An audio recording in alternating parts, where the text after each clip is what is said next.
বাংলার কোরআনের ময়না আমাদের মিজানুর রহমান আজহারি, তার কথা নিয়ে কিছু লোকের এখন গাত্রদাহ শুরু হয়েছে। কথা বলা ঠিক না? আমরা স্পষ্ট বলে দিতে চাই, আলেম উলামা কারো দুশমন নয়, তবে যারা আলেম উলামার বিরুদ্ধে অবস্থান নেয় এই দেশবাসী তাদের বিরুদ্ধে অবস্থান নেয়। ঠিক কিনা? আরো জোরে বলেন ঠিক কিনা? আলেম উলামাকে তাদের কথা বলতে দাও। আলেম উলামার সাথে বহু রং হেডেড কাম করছো, আর কইরো না। এই জাতি যত চেষ্টা করছে আলেম থেকে জাতিকে পৃথক করার, এই জাতি তত আলেমের পক্ষে গেছে। সবাই কয় না, সবাই কয় না। আলেমদেরকে যত রকমের খারাপ বানানোর চেষ্টা করা হয়েছে, আল্লাহর কসম এদেশের মানুষ আলেমদের পক্ষে তত বেশি এগিয়ে গেছে। ঠিক কিনা? বেশি বাড়াবাড়ি করবা। যারা আলেমদের সাথে বেয়াদবি করে তারা দেশে বেয়াদবি করে, আলেমরা হয়তো বেয়াদবের ভরে থাকতে পারে, এখন কিন্তু দেশ চালানোর লাগে। ঠিক কিনা? সবাই বলেন ঠিক কিনা? কারণ এই কোরআন, এই ইসলাম এটা কোনো দলের না। তুমি দলের দিকে টানো কেন, আরেকজনকে দলের দিকে ঠেলো কেন? এটা তোমার আমার সকলে। ঠিক কিনা? ওদের কথা কি ঠিক? এটা কোনো দলের। তুমি যত রকম তাদের বিরুদ্ধে কথা বলো, বাংবাগা জোয়ারের মতো মানুষ কোরআন দিকে আসতেছে। ঠিক কিনা? কিয়ামত এসে গেছে। রাসূল বলছে কিয়ামতের আগে দিয়া এমন কোনো পাতার ঘর, এমন কোনো পাকা ঘর, এমন কোনো সোনের ঘর, এমন কোনো টিনের ঘর থাকবে না বাকি, যেই ঘর থেকে নারায়ে তাকবীর স্লোগান বের হবে না, নারায়ে তাকবীর স্লোগান বের হবে না, আল্লাহু আকবার স্লোগান বের হবে না। জোরে বলেন আল্লাহু আকবার। রাসূলের কথা মনে হয় 80% সত্য। ওরে বেজাল লাগিয়ে গেছে, বেজাল লাগিয়ে গেছে। রাসূলের কথা মনে 90% সত্য নাকি 50-50? রাসূল যা বলিয়াছেন অক্ষরে অক্ষরে তা হয়েছে, হবে, হইতে থাকবে। ঠিক কিনা? ঠিক কিনা? রাসূল আমার মতো মিথ্যাবাদী কথা বলেন নাই। ঠিক কিনা? আপনার মতো মিথ্যা কথা তিনি বলেন। সম্মানিত ভাইরা, তাহলে জান্নাত কিনে নিতে হয়। ঠিক কিনা? জান্নাতের ক্রেতা হইল ইমানদার, বিক্রেতা হলেন কে? আল্লাহ। এক কোনো ওয়াজ করিয়া তারা অন বুঝে না, আয়াতে গিয়ে ওয়াজেতে করিয়া থাকুন। তাই একজন হইল ক্রেতা, 1000 জন হইল বিক্রেতা। বিক্রেতা কজন? বোঝা যায় জান্নাত কোনো হুজুরের কাছে নাও। ঠিক কিনা? কথা বলেন, কোন পিসাবের কাছে, কোন নেতার কাছে নয়। ঠিক কিনা? জান্নাতের মালিক কে? জোরে বলেন কে? আল্লাহ ওয়াদাকে আদাতু, আমি রেডি করে রাখছি, আমি প্রস্তুত করে রাখছি। সুবহানাল্লাহ কইবেন না? আমি বানিয়ে রাখছি লিইবাদিয়াস সালিহিন, আমার নেককার বান্দাদের জন্য। সুবহানাল্লাহ কইতেন না? যারা আমারে জান দিব, মাল দিব, আমি আল্লাহ করে জান্নাত দেব। সুবহানাল্লাহ। আল্লাহর কথাবার্তার মধ্যে মনে হয় একটু সামান্য দূর আছে। সবাই কোন কথা কোন? আল্লাহর কথার মধ্যে সামান্য একটু এদিকে এদিকে আছে। কি লোকাল আছে? আল্লাহ বলেন ওমান আসদাকু মিনাল্লাহি কিলা ওমান আসদাকু মিনাল্লাহি হাদিসা। আল্লাহর কথার উপরে সত্য কথা কার হয় নাই, হতে পারে না, হওয়া সম্ভব না। জোরে বলেন ঠিক কিনা? সম্মানিত ভাই ও বন্ধুগণ, জান্নাতটা কেমন? আচ্ছা ভাই বলেন তো, এই দুনিয়া থেকে আপনারা স্থায়ী হতে পারবেন? পারবেন? আপনাকে তো মরাই লাগবে। মরা লাগবে কি না? যত বড় পাওয়ারফুল হন, যত বড় 5 কান 10 কান মাল থাকান, রাত কোনো খানা নাই। ঠিক কিনা? আজরাইলে যেদিন ধরব একেবারে বর্মিয়াগিরি দিয়েই ছাড়বো। কথা বলেন ঠিক নিও? আপনাকে মরতেই হবে। কথা বলেন ঠিক না বেঠে? পৃথিবীতে কেউ স্থায়ী হয় না, আমিও হব না, আপনিও হবেন না।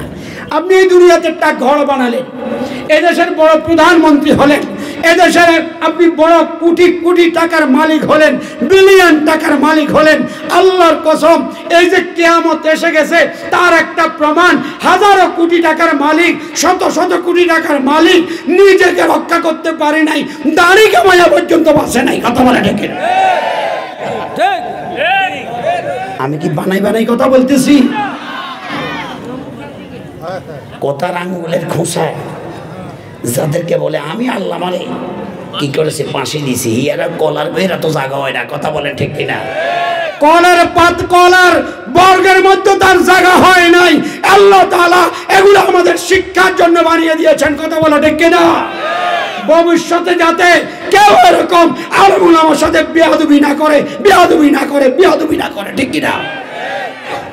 আল্লাহ আছে না নাই? চিৎকার দিয়ে বলেন আল্লাহ আছে না নাই? কেউ যা দেখে না তা দেখে কে? কেউ যা শুনে না তা শুনে কে? কেউ যা দেয় না তা দেয় কে? যার কেউ নাই তার পক্ষে কে থাকে?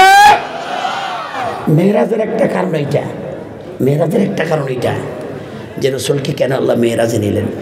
যখন আবু তালেব মারা গেল, খাদিজাতুল কোবরা মারা গেল, আরবের আবু জাইল্লা, উতবা, সাইবা, রবিয়া, জালিম সব একসাথে হইয়া আমার নবীকে শেষ করার জন্য চেষ্টা করলো। তিনি তায়েফে গেলেন, ওখানেও তিনি থাকতে পারলেন না। 3টি বছর জেলখানায় পুরে পুরে মরলেন। এখন আর রসুলের পক্ষে কথা বলার, সাহায্য করার মক্কাতে উপস্থিত কেউ নাই। এমন সময় আল্লাহ কয় আমার বন্ধুকে এখন আমি আল্লাহর আরশে নিয়ে আসলাম। সুবহানাল্লাহ বললেন। মেরাজের একটা কারণ কিন্তু কি এটা। মেরাজের আরেকটা কারণ হইল 1 বছর পরে আল্লাহ তাআলা তার নবীরে মদিনায় নিয়ে যাবে। ঠিক কিনা? মদিনায় নিয়ে তার দ্বারা বিশ্বের প্রথম সংবিধান বানাবে। সুবহানাল্লাহ কইতেন না? রসুল্লাহ সংবিধান লেখছে কি লেখে না? রসুলের সংবিধানের নাম কি? মদিনার সনদ। রসুল্লাহ মদিনার সনদ একটা সংবিধান বানিয়েছে। ঠিক কিনা?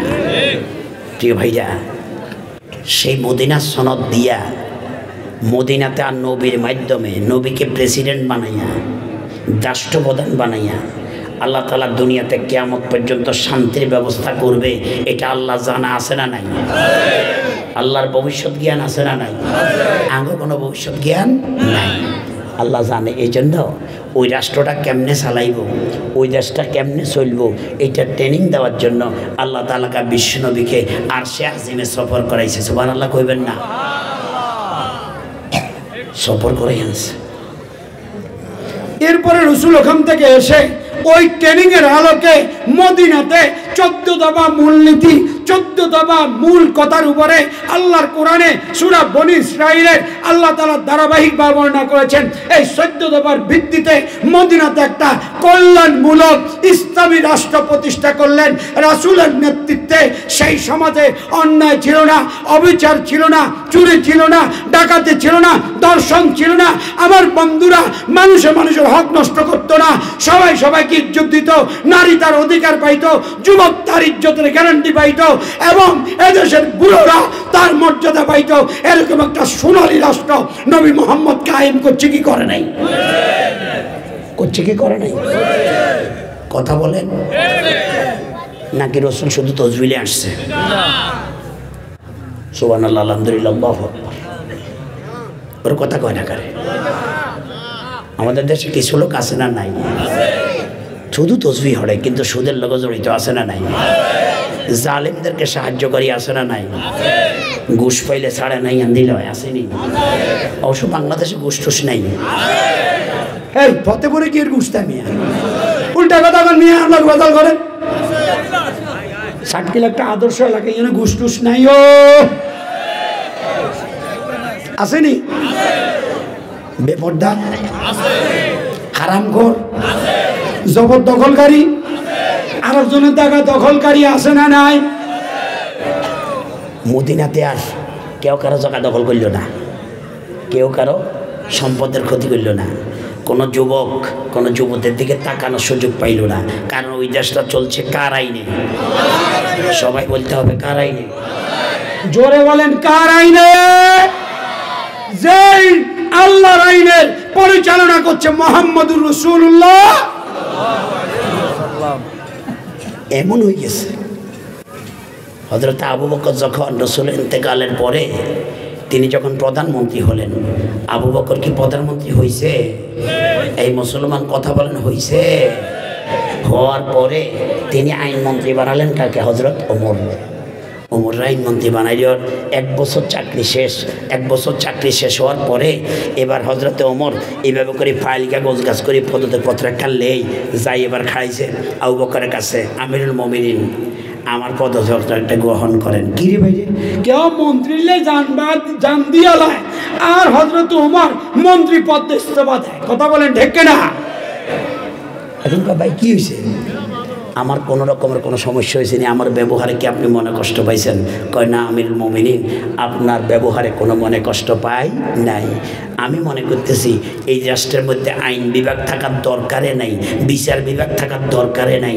কারণ এই দেশে আমি 1টি বছর এই আইনমন্ত্রীর দায়িত্ব পালন করেছি। যিনি আইনমন্ত্রী তিনি আবার কাজিউল কুযাত, তিনি আবার প্রধানমন্ত্রী। 1 বছরের মধ্যে আমার আদালতে একটা মামলাও আসে নাই। সুবহানাল্লাহ বলবেন না? তাহলে যদি একটা মামলা দায়ের না হয় বোঝা যায় ওই দেশের মধ্যে দর্শন ছিল, চুরি ছিল, সামারি ছিল, লুচ্চামি ছিল, গুন্ডামি ছিল, সুদ ছিল, ঘুষ ছিল, কারো জায়গা দখল ছিল, হাইজাকার ছিল। সেখানে সব মানুষগুলো ভয় করতো একজনকে, তিনি কে? আরো জোরে বলেন, কারে? কারে ভয় করতো? সেখানে বিচার ছিল, বিচারের নামে অবিচার ছিল না, ঠিক কিনা? এই যে গত 4 দিন আগে বাংলাদেশের একজন প্রখ্যাত আলেম, তিনি দেখলাম টুমসর হুজুরের, টুমসর বাড়ি বড় মুহাক্কিক আলেম ওয়াজ করে। কি নাম না হুজুর? মুশতাকুন নবী।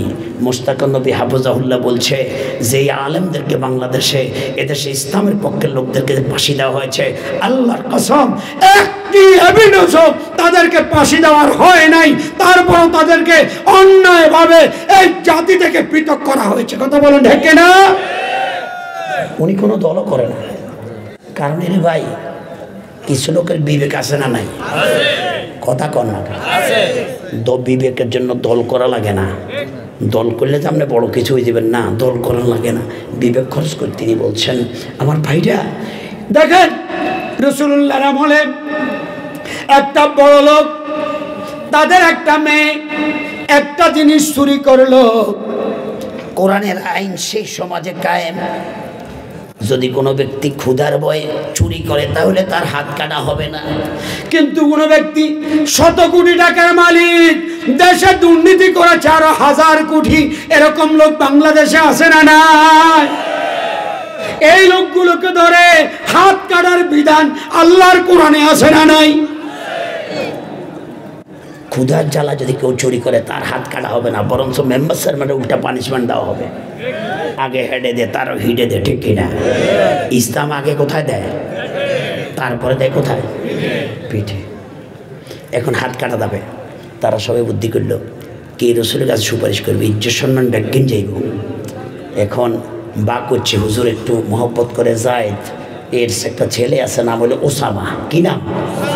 ওসামা ইবনে যায়েদ। ওসামার কাছে, ওসামা তোমারে তো রসুল্লাহ খুব ভালোবাসে, একটু যাও তো, তুমি একটু রিকোয়েস্ট করো, একটু যেন মার্সি করে, একটু যেন সরি করে, আমাদের তো ইজ্জত সম্মান সব যাইব। মাইয়াগার মধ্যে বিয়ে শাদি হয় না, কে বিয়ে শাদি তো দিতে হইতেন না, মাইয়াগা করি হেলাইছে, এখন কি করবে একটু দুধে বুঝাও। ছোটো মানুষ, এদের ফার্মে হরি। কথা বুঝেননি? কথা বুঝেননি? আর গলা কিন্তু বালানো, ফার্মে হরি। এখন রসুলের কাছে গেছে, হুজুর হুজুর হাঁটা দিবে মালান সাহেবের মাইয়া, হ্যাঁ প্রিন্সিপাল সাহেবের আত্মীয়, হ্যাঁ ওর কথা কয় না, অমুক দলের কডর, ওর কথা কয় না, অমুক দলের পাতি নেতা, অমুক দলের এলাকার পঞ্চায়েত, অমুক মেম্বার সাহেব, ওর বাবা ছিল অমুক ব্যক্তি। অতএব তার যদি হাত কাটা হয় ইজ্জত যাবে, সম্মান যাবে, সব কিছু হারা হয়ে যাবে। একটু দয়া করে একটু দেখে শুনি করিয়েন।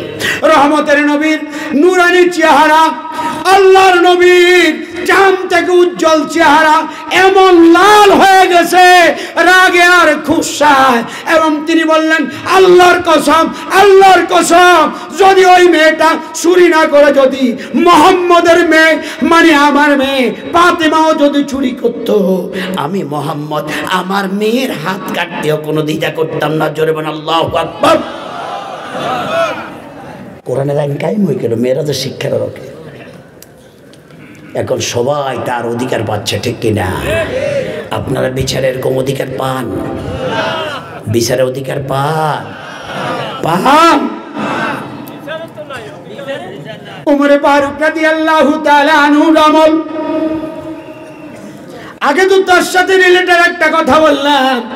1 বছর যাবত তিনি আইনমন্ত্রীর দায়িত্বে ছিলেন, একটা মামলা হয় নাই, মানে ওই সমাজের কোনো লোক আল্লাহর দ্বীনের বিরোধী একটা কাজও করে নাই, মানবতা বিরোধী একটা কাম করে নাই, ঠিক কিনা?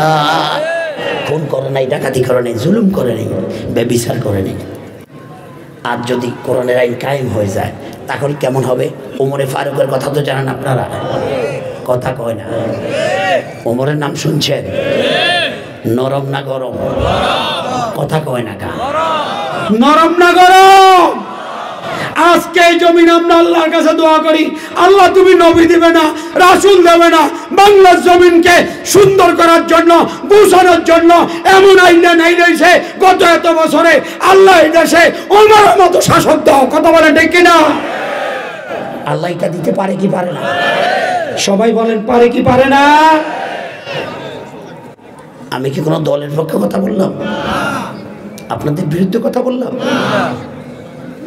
এরকম লোক হইলে রাতের বেলা বাইরে গেছে, পদ্ম পৃথিবীর প্রেসিডেন্ট দেখলো যে মরুভূমির মধ্যে মিটিমিটি করে একটা আলো জ্বলতেছে। কি হইল এত রাত মরুভূমির মধ্যে আলো? What is background? এটার পিছনে কারণটা কি? দৌড়ে চলে গেলেন। কোনো লোকের বডিগার্ড নাই, ওটা কথা কয় না কা? আবার বডিগার্ড থাকলেও মাঝে মাঝে হেমিয়া প্রেসিডেন্টের মর্যাদাও পায়। কথা বলেন ঠিক কিনা? যেমন জেরুজালেমে চুক্তি করতে গেছে। এখন হযরত ওমর সাথে ছিল মাত্র একজন কি কর্মচারী। এরপরে কতক্ষণ কর্মচারী উট টানে, কতক্ষণ নিজে বসে, আবার কতক্ষণ নিজে বসায়। এক পর্যায়ে যখন জেরুজালেম গেল, ওই সময় কর্মচারীর উনি উটের উপর বসাইছে, আর হযরত ওমর কি করতেছে? দড়ি টানতেছে। সুবহানাল্লাহ কইেন না? সুবহানাল্লাহ কইেন না? পদ্ম পৃথিবীর প্রেসিডেন্ট। শেষ পর্যন্ত ওরা যায়, ওনারা হেউলে মালা দেয়, হেতে রেখে আল্লাহ দোয় আইন আইন আমিন আমিন। কথা হইলে তুমি কি কও? যিনি গরু টানে, উট টানে, উনি হলেন পদ্ম পৃথিবীর প্রেসিডেন্ট। জোরে বলেন আল্লাহু আকবার। কেমন আরম্ভ জীবন! এরপরে রোম সাম্রাজ্যের পক্ষ থেকে যতগুলো যুদ্ধ করি, যত কিছু করি, সব জায়গায় মুসলমানের হাতে কষাই চূড়া খাই। এর তাকে প্রেসিডেন্টকে কেমন কাছা আইয়াই অন গোয়েন্দারা আসি জিজ্ঞায় আনগো প্রেসিডেন্টের প্রাসাদ কোনাই? কয় মিয়ার প্রাসাদ নাই, সময় সময় নামাজও হড়ায়, সময় সময় জায়গা ধুতিও থায়। টোকাইতে টোকাইতে যাই দেখলো খেজুর বাগান, খেজুর গাছের ছায়ার তলে উনি হইতে ডাংলে ঘুম যায়। সুবহানাল্লাহ কইতেন না? নাক ডাকি ঘুম যায়। এরপরে বললো যে এবার যাইয়া গোয়েন্দা যখন তাদের মন্ত্রী পরিষদের রিপোর্ট দিল, কইল যে এই জাতির লোকে পারা কোনোভাবে সম্ভব নয়। সুবহানাল্লাহ কইতেন না? মানে কেন পারবে না? এজন্য পারবে না, এই জাতি এই দুনিয়ার কোনো মানুষকে অস্ত্রকে ভয় করে না, ফাঁসিকে ভয় করে না, জেলকে ভয় করে না, কোনো কিছুকে ভয় করে না, একমাত্র ভয় করে কারে? অতএব এদের সাথে লাগে কোনো লাভ নাই। এদের সাথে লড়াই আর করা যাবে না। কোন কথা বলতেছে? হযরত ওমরের কথা মনে আসেনি আপনার? এই দাঁড়ান লোকরা কথা কেন আমরা কি মনে আসেনি? হযরতে বেলালের, হযরতে ওমরের কথা মনে আছে? তিনি ওই দেখলো যে মরুভূমিতে বাতি চলতেছে, দৌড়ে গেছে, যাই দেখলো যে তাবু, একটা পুরুষ তাবুর ভিতরে একবার যায়, ভিতর বাহিরে একবার যায়, খালি পেরেশান পেরেশান পেরেশান। উনি যাই বললেন, ভাই আপনার তো পেরেশানি কেন? বললো ভাই আপনার কাছে বলি লাভ হবে কি? তারা বলুন না ভাই। দেখেন আমরা ইয়ামানের লোক, আসছি হযরত ওমরের দরবারে রেশন নেওয়ার জন্য। আমার স্ত্রী গর্ভবতী, এত তাড়াতাড়ি বাচ্চা হওয়ার কথা না, কিন্তু নিয়ে আসছি আমার স্ত্রীকে। কিন্তু এখন দেখা গেল যে ওনার সন্তান ডেলিভারির পেইন শুরু হলো। পুরুষ নারীর অনেক উপকার করতে পারে, কিন্তু ডেলিভারি কেসে নারী ছাড়া নারীর তেমন কোনো উপকার করা যায় না। কথা কি বোঝেন আপনারা? ওমর ভাবলেন যে কি করা যায়, দৌড় দিলেন আওয়ালি ওনার বাড়ি। আওয়ালি মদিনার এক প্রান্তে দৌড় দিলেন, যাই স্ত্রীকে বলে, স্ত্রী তোমার একজন বোনের ডেলিভারি কেসে সাহায্য করা লাগবে, তুমি তাড়াতাড়ি করে প্রয়োজনীয় সামানগুলো নাও, সামান লইয়া ব্যাগ লও, ফলটা লাও, আমার সাথে দ্রুত বের হও, বোনটা খুব কষ্ট পাচ্ছে, বাইটা বড় পেরেশানের মধ্যে দেখে আসছে। হযরত ওমর তার স্ত্রীকে নিয়ে মরুভূমির দিকে ছুটলেন। মরুভূমির দিকে ছুটতে ছুটতে এবার যাইয়া পাইলেন তাঁবুটা, স্ত্রীকে ভিতরে ঢুকাই দিলেন। স্ত্রী ভিতরে ঢুকে ওই অচেনা ভিনদেশী একজন নারীর সেবা সুসজ্জা শুরু করলো, তার দাত্রীর কাজ শুরু করলো, আর তার ডেলিভারির কাজে সহায়তা করলো। কিছুক্ষণ চেষ্টার পরে আল্লাহ তাআলা ওই নারীর গর্ভ থেকে একটা পুত্র সন্তান তাকে দান করলো। সুবহানাল্লাহ কইয়েন না। এবার হযরত ওমর স্ত্রী বললেন, ও আমিরুল মুমিনিন, আপনার বন্ধুটাকে জানাইয়া দেন আল্লাহ তাআলা তার গর্ভ থেকে, তার ওরস থেকে, তার স্ত্রী গর্ভ থেকে তাকে একটা পুত্র সন্তান দান করেছে। পেয়েছে এই লোকটা জানাতানো মানুষ নয়, ইনি হলো অর্ধ পৃথিবীর প্রেসিডেন্ট। আল্লাহু আকবার। মুসলমানদের শাসক ছিল এমন, ঠিক কিনা? মুসলমানের শাসক ছিল এমন। 14 দফা মূলনীতির ভিত্তিতে মহারাজার জানমাল করা বিক্রি করার জন্য একদল লোক তৈরি হয়ে গেল। মদিনাতে একটা ইসলামী হুকুমত কায়েম হয়ে গেল। মানুষ শান্তি, আর শান্তি কাকে বলে এমন ভাবে করলো, দুর্নীতি কাকে বলে তার চিটে পোটা পর্যন্ত ছিল না, অন্যায় কাকে বলে তার চিটে পোটা পর্যন্ত ছিল না। হযরতে আলী কাররামুল্লাহ ওয়াজহা তিনি যখন দেশ শাসন করছে, আপনারা সকলে জানেন, তিনি একদিন রাতের বেলা ফেরাক দরাই কিনতেছে, সরকারি কাগজপত্র নথিপত্র কি কিনতেছে, লিখতেছে। এমন সময় একজন লোক আইসার হঠাৎ করে বাতিকে নিভে দিছে। আমরা কি জাগন আছেন নি? কথা কি বুঝেন? নিভে দেওয়ার পরে লোকটা মাইন্ড করলো, হে আমিরুল মুমিনিন, আমিরুল মুমিনিন আমি আসছি। ভাই ডোন্ট মাইন্ড, ডোন্ট মাইন্ড, আমাকে ভুল বুঝো না। আমার ঘরে তেল কেনার নিজস্ব পয়সা নাই। এটা এই তেল সেই তেল, যেই তেল জনগণের ট্যাক্সের টাকায় হয়, জনগণের ট্যাক্সের টাকায় কিনেছি। এই তেল দিয়া রাষ্ট্রের কাগজ কাজ করতেছি। যদি এখন তোমার সাথে অত্যন্ত আনন্দঘন কথা বলি যেটা রাষ্ট্রের সাথে জড়িত নয়, তাহলে এই জন্য আমি ওমর, আমি আলীকে কিয়ামতের ময়দানে আল্লাহর কাছে জবাব দেওয়া লাগবে। এই কারণে আমার জান্নাত হারাম হয়ে যাইতে পারে। সুবহানাল্লাহ বলবেন। ভয় ছিল কার? ভয় ছিল কার? প্রিয় ভাইয়া, এরা